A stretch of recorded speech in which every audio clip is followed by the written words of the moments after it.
في عالمنا اليوم أصبحت حماية المستهلكين من الأولويات، وهو الرهان الذي رفعته شركة كوندور إلكترونيكس على رأسها الرئيس المدير العام للشركة عبد الرحمن بن حمدي، من أجل إتاحة لأول مرة في الجزائر نظام التفتيش الذكي للأغذية وجميع المنتجات بهدف كشف كل محاولة الغش والتحايل، وذلك من خلال شراكة مع شركة سيكبا السويسرية. عندنا إرادة لأننا جينا متأخرين، ولكن العبرة موش في التأخر، العبرة في الامتياز. جينا متأخرين وإحنا رانا نمشيو بالامتياز. كوندور إلكترونيكس ليست مجرد شركة عادية تعمل بمنطق تجاري بحت، بل تعدت كل ذلك لتكون مساهماً فعالاً ورقماً صعباً في كامل المعادلة التجارية والاقتصادية في الجزائر. فمن منطلق كونها شركة منتجة ومصنعة في عدة مجالات وقطاعات، تسهر كوندور كذلك على استكمال كل حلقات السلسلة التجارية، وذلك من خلال ضمان أعلى درجات الجودة والنوعية والحماية لمنتجاتها أولاً، ولكل المنتجات الموجهة للسوق التجارية الجزائرية، فيكون بذلك المستهلك الجزائري في مأمن عن كل أساليب الاحتيال والغش والتقليد، ويضمن منتجات آمنة صحياً معلومة وموثوقة المصدر وأصلية ومصنعة وفقاً للمقاييس والمعايير المعتمدة عالمياً.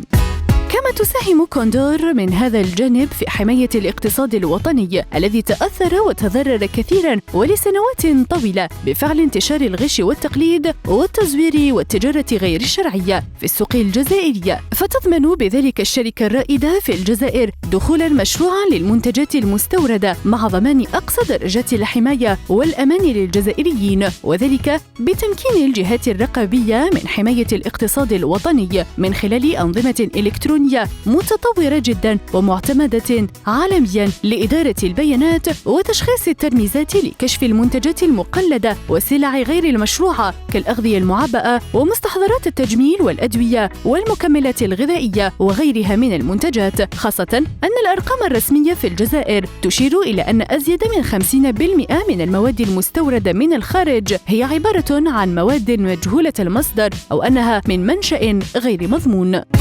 ليس هذا فقط، بل إن الحلول المقترحة من طرف كوندور بإمكانها إتاحة المجال أمام المستهلك الجزائري ليقوم بنفسه بمسح المنتجات عن طريق تطبيق خاص بالهواتف الذكية بغية الاطلاع على أصلها والتأكد من مصدرها ومطابقتها وتاريخ انتهاء صلاحيتها وغيرها من المعلومات ذات الصلة، فضلاً عن كشف المنتجات غير المعتمدة.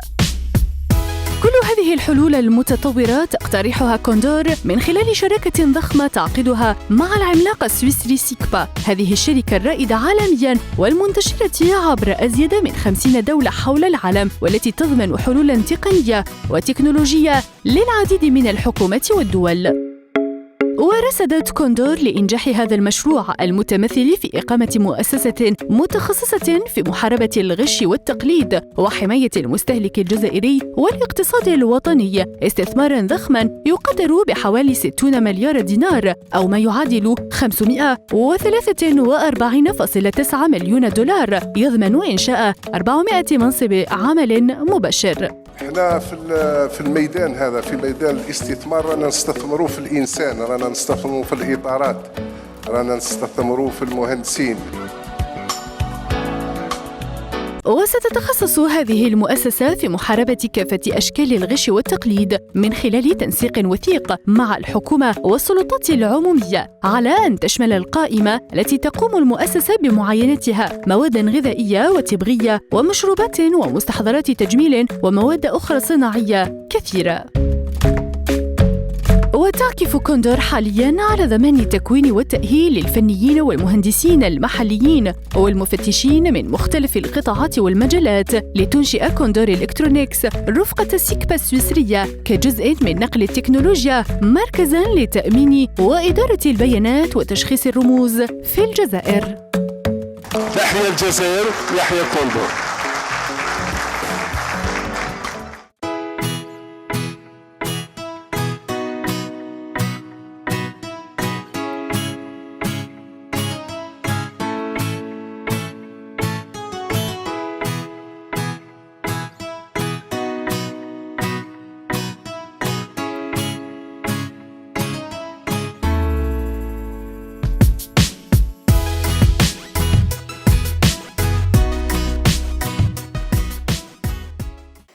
إذا مشاهدينا الكرام للحديث عن الشراكة الجديدة بين مجمع كوندور إلكترونيكس وشركة سيكبا السويسرية التي ستعمل على محاربة الغش وحماية المستهلك الجزائري والاقتصاد الوطني.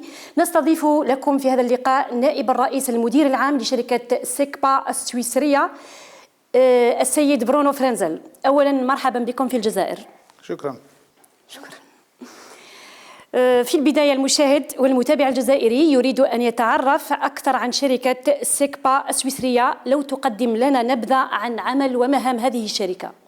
SICPA est une société qui va bientôt fêter ses 90 ans d'existence. Société suisse, familiale, basée à Lausanne, dont le siège est à Lausanne, qui emploie près de 3000 personnes dans le monde. Notre métier de cœur, c'est la sécurisation de la monnaie au travers d'encre de sécurité que nous appliquons sur l'ensemble des monnaies du monde entier, le dollar, l'euro, le yuan, mais aussi la monnaie algérienne. Et nous avons un deuxième métier qui est la traçabilité des produits. Cette traçabilité des produits est beaucoup plus récente comme activité dans notre groupe, puisqu'elle date des années 2000. Et nous sommes présents aujourd'hui dans près d'une vingtaine de pays en offrant des solutions d'authentification et de traçabilité de produits. Très bien. Donc, عقدتم شراكة ضخمة مع شركة كوندور إلكترونيكس في هذا المجال. أولاً لماذا كوندور إلكترونيكس؟ Alors, pourquoi Condor? Nous avons choisi de faire un partenariat avec Condor à l'issue d'un processus de sélection. Processus de sélection qui nous a amené à comparer différentes sociétés sur le continent africain en vue, d'une part, de développer un marché d'importance nationale, tel que le marché algérien, mais également de nous développer sur le continent africain. Condor nous est apparu comme ayant une bonne synergie avec SICPA, et cette synergie, elle est liée à pas mal de points forts. هل يمكن أن نعرف سيدي عن أبرز نقاط هذه الشراكة؟ Donc ces points forts, je dirais, sont au titre de trois. Premièrement, on ne peut pas travailler sans avoir une convergence de valeurs. Et notre société familiale a trouvé dans la société Condor et dans le groupe Condor des gens qui avaient les mêmes valeurs que nous, c'est-à-dire de défendre une économie éthique et une économie qui est basée sur des principes très sains. Le deuxième élément, ça a été une convergence technologique. Nous avons, au sein de SICPA, une activité métier sur la sécurité, l'authentification, la traçabilité, le contrôle de process industriels. Et nous avons en face de nous des experts en télécommunications, en informatique distribuée, en informatique et en logistique. Et la combinaison des deux compétences nous donne une puissance exceptionnelle. Le troisième élément, c'est une vision de marché sur l'Algérie bien sûr, mais aussi le continent africain, pour lequel les ambitions du groupe Condor sont bien connues et les nôtres sont connues également. Très bien. لكن ما هي أبرز المجالات والقطاعات التي ستشملها الاتفاقية؟ Alors la traçabilité et l'authentification concernent absolument toutes les industries. Elles concernent au premier chef l'État. L'État qui a besoin de protéger l'économie légitime et l'économie légale en offrant des solutions de traçabilité pour les industriels, pour protéger les consommateurs, pour également sécuriser la recette fiscale. Et donc, nous nous concentrons et nous avons des solutions pour l'ensemble de ces activités. ولكن ما هي المراحل التي يطبق عليها المشروع؟ Alors, la traçabilité, je dirais, et l'authentification de produits peut se décomposer en 4 phases. En tout premier lieu, il s'agit de créer pour chaque produit une identité unique, un peu à l'image d'une plaque d'immatriculation pour un véhicule automobile. Chaque produit va avoir un numéro. Le deuxième élément, c'est de faire en sorte que ce produit puisse se distinguer ou puisse permettre aux personnes qui vont le consommer de distinguer le bon du vrai. Et pour ce faire, on va appliquer dessus des marquages de sécurité, donc en utilisant nos encres, mais en utilisant aussi des codes encryptés sécurisés. Le troisième élément, c'est d'offrir à la fois aux autorités publiques, mais aussi aux citoyens, la possibilité d'identifier ces produits et de les reconnaître, au moyen notamment de téléphones portables, puisque c'est un outil que l'on utilise beaucoup, sur lequel les citoyens peuvent télécharger une application gratuite qui va leur permettre d'identifier si le produit est bon ou mauvais. Et pour les autorités, il y aura des informations complémentaires qu'ils pourront lire avec des scanners. C'est la phase qu'on appelle inspection et audit. Et il y a une quatrième phase qui est la collecte de données, puisque tout au long de la chaîne de distribution des produits, ces informations sont collectées dans une base de données et peuvent être interrogées soit par les autorités, soit par des opérateurs économiques, soit même par le citoyen lui-même pour avoir plus d'informations. Donc, c'est la somme de plusieurs technologies, la chimie, l'optoélectronique et l'informatique qui nous permettent d'arriver à cette solution et qui nous permettent de la déployer rapidement dans le pays en assurant bien sûr le suivi, la maintenance des équipements, la gestion des données. كيف ستتحصل الجزائر على قاعدة بيانات للمنتجات والأصناف الغذائية؟ Donc la base de données sera installée au sein de l'État, du gouvernement ou de l'entité qui nous aura été désignée. Et cette base de données, elle va enregistrer les produits dès la production ou l'importation. Et ensuite, au fur et à mesure des événements que va vivre ce produit le long de la chaîne de distribution jusqu'à sa consommation finale, l'ensemble de ces étapes vont être enregistrées. Donc on connaîtra exactement où est le produit, à quel moment et ce qui lui est arrivé. Donc cette base de données est bien sûr contrôlée par l'État, mais accessible, selon les règles de l'État, aux différents partenaires économiques, y compris le citoyen. الأرقام الرسمية في الجزائر تكشف أن 50% من الموارد المستوردة مجهولة المصدر. كيف يمكن لهذا النظام أو الحلول التي ستوفرها كوندور سيكبا حماية الاقتصاد الجزائري والقضاء على هذه الظاهرة؟ Alors, en tout premier lieu, face à ce phénomène qui est une plaie pour l'économie, 50% de produits contrefaits, c'est énorme, ou contrefaits ou de commerce illicite. Ça passe par, en tout premier lieu, justement, le marquage du bon produit. Donc protéger celui qui est légitime et qui agit légalement, parce que celui-ci doit protéger son produit.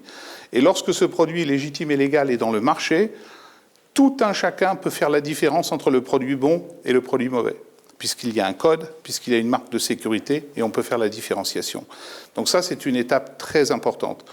Avec cet élément, le gouvernement, les forces de police, la répression des fraudes, la douane, peut faire des contrôles et peut, à partir de ce moment-là, utiliser le fait d'avoir trouvé des produits non marqués, non sécurisés dans le marché, comme élément de preuve et traduire en justice les gens qui ne respectent pas la loi et qui ne se comportent pas de façon légitime et légale dans le marché. Très bien. كيف تتم عملية التأكد من مصدر المنتجات ومن صحة المعلومات المكتوبة على المنتوج المعني؟ Alors, on peut identifier le produit de plusieurs façons. On peut l'identifier à l'œil nu en regardant le code qui va être imprimé, puisque nous allons utiliser des encres de sécurité qui ont des effets optiques, ce qui fait que le citoyen qui n'a pas les moyens d'avoir un smartphone peut quand même faire le distinguo d'un produit qui est bon du mauvais. Ensuite, on va mettre des codes. Il y aura des codes qui seront visibles et des éléments qui seront invisibles. Ceux qui sont invisibles sont seulement réservés aux autorités publiques, et c'est eux qui peuvent les voir. Ceux qui sont visibles, notamment des codes type QR code que l'on utilise aujourd'hui sur les smartphones dans pas mal d'endroits, vont être utilisés par le grand public pour pouvoir voir si le produit qu'ils ont en main est le bon produit, en ayant justement cette application gratuite téléchargée qui va leur permettre de faire la distinction. Donc une gamme de solutions est offerte pour pouvoir faire de tout un chacun un acteur responsable de la chaîne de distribution. Très bien. التطبيق المصمم لهذا الغرض هل هو فعال من أجل كشف المواد المغشوشة وغير المطابقة للمعايير وكيف يتم استعماله من طرف المستهلك مباشرة؟ Je dirais oui, et merci de cette question parce qu'elle est très importante. Notre solution a été, comme je l'ai mentionné, mise en œuvre dans une vingtaine de pays à peu près aujourd'hui. Et j'en citerai que quelques-uns qui sont les États-Unis, le Kenya, la Géorgie, la Malaisie, la Turquie. Donc des pays de grande consommation confrontés au même problème que l'Algérie. Et dans chacun de ces pays, ce que l'on a constaté, c'est d'une part une réduction notable du commerce illicite, une augmentation de la recette fiscale, qui dans certains cas a dépassé les 50% pour des catégories de produits Je parlerai du tabac, de l'alcool, des boissons sucrées, dépendant des pays qui ont appliqué, parce qu'il y a différents types de produits avec différents taux de taxes. L'ensemble de ces activités, elles ont permis à l'industrie de grandir, elles ont permis à l'État de recevoir plus de fiscalité, et elles ont permis surtout une meilleure protection du consommateur, qui n'est plus confronté aux produits illégaux et dangereux pour sa santé. هل يمكن المنتجات التي تحمل علامة حلال هل يستطيع المستهلك الجزائري من خلال هذا النظام التأكد من حقيقة وصحة ومصداقية هذا المنتوج؟ Alors le marquage halal est une préoccupation que nous avons rencontrée auprès de certains pays musulmans qui nous ont demandé de prendre en considération la protection du halal. C'est un droit légitime d'avoir un bien qui obéit aux règles religieuses en matière soit d'abattage, soit de préparation. Et donc, cette réflexion, on l'a entamée notamment, à titre d'exemple, avec la municipalité de Dubaï, qui veut sécuriser le produit halal, et qui, dans le cadre de l'accréditation de sociétés qui elles-mêmes font l'inspection des produits dans les différents pays qui exportent vers Dubaï, ils ont demandé qu'une fois que ceux-ci avaient obtenu le certificat halal, ils marquent les produits avec l'ensemble des éléments d'information liés à la traçabilité halal, de façon à ce que le citoyen dubaïote, lorsqu'il achète un produit, voit que ce produit a bien été vérifié et agréé par les autorités du pays, et ce de façon certaine et sûre, sans que ce soit falsifiable. كيف يتم إلزام الشركات العمومية والخاصة للتعامل بهذا النظام وبملصقات التفتيش الذكي؟ Alors je pense que des législations sont nécessaires pour que le gouvernement impose une traçabilité de façon à sécuriser le produit envers les citoyens. Je pense aussi que les entreprises y trouvent leur compte, parce que l'entreprise qui joue le jeu, l'entreprise qui est légitime et qui agit légalement, a tout intérêt à avoir son produit protégé dans le marché, protégé même à l'exportation, et je dirais l'importateur de même, l'importateur régulier doit avoir cette protection qui lui est bénéficiaire. Donc tout cela se fait certes dans le cadre d'une législation, mais aussi dans un dialogue très fort avec les industries. العديد من المنتجين الجزائريين يشكون من المنتجات المقلدة، هل يمكن لهذا النظام وضع حد لهذه الظاهرة؟ La contrefaçon est un fléau. J'ai été sensibilisé au problème de la contrefaçon en Algérie en participant à un colloque il y a 2 ans sur ce dossier, où j'ai rencontré beaucoup d'industriels, au nombre desquels Condor d'ailleurs. Condor qui est victime de la contrefaçon et qui est notre partenaire, notamment dans les accessoires en matière de téléphonie. Mais j'ai rencontré également des acteurs du secteur cosmétique qui m'ont indiqué des produits qui étaient complètement frauduleux et qui avaient créé des dommages très sérieux à la santé des gens qui l'avaient utilisé. Mauvais shampoing, mauvaise crème de visage, etc. J'ai rencontré des gens qui étaient des acteurs d'appareillage électrique, qui m'ont expliqué qu'on falsifiait l'utilisation de leur nom sur des boîtiers qui n'avaient pas de fusible, qui pouvaient créer des incendies dans les maisons. Donc, un dommage terrible. Et justement, l'absence de marquage régulé, sérieux, je dirais, et malgré les mesures qu'eux-mêmes avaient prises, mais ils étaient quand même falsifiés, malgré le fait de ne pas disposer de moyens de preuve pour pouvoir gérer la répression et faire en sorte que ceci stoppe en justice, nous a fait penser qu'on avait vraiment une possibilité de proposer ici, de par ce marquage sécurisé, de par cette sérialisation des produits, s'appliquant au plus grand nombre, la possibilité d'aider à lutter contre la contrefaçon de façon efficace. Très bien. في الآخر ماذا يمكن لكم أن تقولون عن الجزائر؟ L'Algérie est un pays merveilleux que je découvre au fur et à mesure de mes visites. Je suis chaque fois plus enchanté par ce pays, même s'il est confronté à des problèmes comme celui que nous venons de discuter, mais je dirais un fort potentiel humain, une richesse d'âme et puis une hospitalité sans pareil. Donc un pays fantastique. Eh bien, merci. Merci. إلى هنا وصلنا لختام هذا اللقاء. أشكر السيد النائب رئيس المدير العام على هذه التوضيحات والمعلومات التي قدمها لنا، وأنتم مشاهدينا الكرام ألقاكم في لقاء آخر، في أمان الله.